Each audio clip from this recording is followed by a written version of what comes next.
دیگه بریم که این ماشین هم بدونم.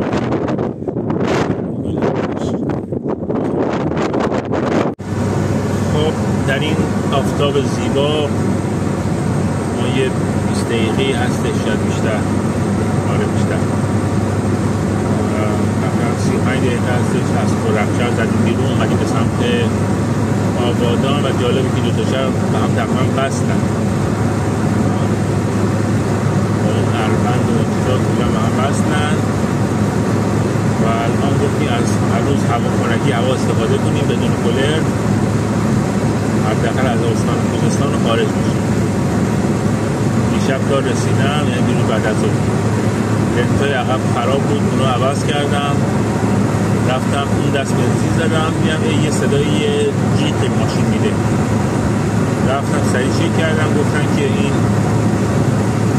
نگهدارنده تصمه این جام کرده، برگردش خراب صدا میده و خب اگر توی راه یک دفعه میشد دیگه من کولر و هیدرولیکو نداشتم و کمپلینی عجیب سخت شد دیگه. خدا رو شکر از یکیشون ای خواهش و اینا کردم چون داشتم همه تعطیل میکردم و مسافریم و ما را بنداز و این چیزا دیگه، بنده خدا یکیشون وایسا، حتی قطع فروشا تعطیل ها. جالب ساعت 8:30 بود ولی 8 نبود، 8:30 بود ولی همه داشتن تعطیل میکردن. من نمیدونم چرا پدر زود، البته خب تعمیرگاه دیگه. بعد هیچ بنده خدا یه قطعه دست دوم خودش داشت و اون باز کرده فروش و اوکی شد دیگه، رفتیم تعویض روغنی کلی کارای سرویس دوره‌ای هم انجام دادیم و حالا داریم میریم پیشالا ببینیم تا ساعت چند میرسه به بندر. 58 کیلومتر دیگر به چپ برانید و از خروجی به کمربندی گناوه خارج شوید. خب خانم نشان اگر اجازه بده ما حرف بزنیم. ساعت 5 صبح حرکت کردیم، الان بندر دیلم هستیم، قبلش هندیجان بودیم، بعد از هندیجان دیگه وارد استان بوشهر شدیم، دیلمی، الان داریم میریم به سمت گناوه، عسلویه و در نهایت پارسیان که دیگه وارد استان هرمزگان بشیم. یعنی اوج ماجرای عرض بوشهر اینی که به سمت گناوه الان برم، به سمت عسلویه برم و بعد تقریبا 200 کمتر دیگه از اونجا خارج میشم.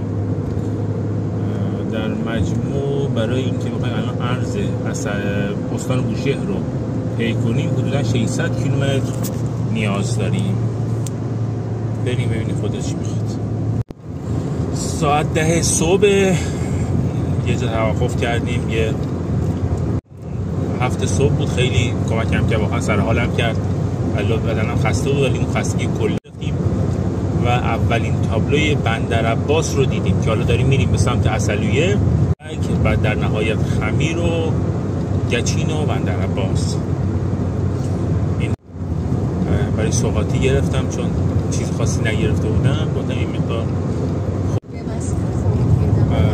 یه توقف داشتیم، یه پمپ بنزین و یه دستشویی رفتیم، خیلی خوب بود. یه توقف هم یه قهوه سر مراجعان وایسادم، یه مقدار خرما گرفتم، سوغاتی نداشتم و اینکه البا پارسیان و در نهایت نزدیکی بستک و گچین و بندر عباس ان شاءالله. رسیدیم به بندر سیراف که یه بندر تاریخی هم هست، ساحلش خیلی نزدیکی.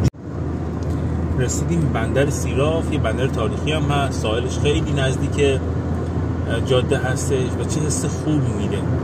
حالا الان اینجا دیواره، قبلش که اصلا چسبیده بود و راحت شما میرین لب ساحل. واقعا به نظرم ارزش رو داره که آدم سر فرصت هوا خنک باشه بیاد، حتی شده فقط یه روز اینجا اتاق. به دوربین کنترل سرعت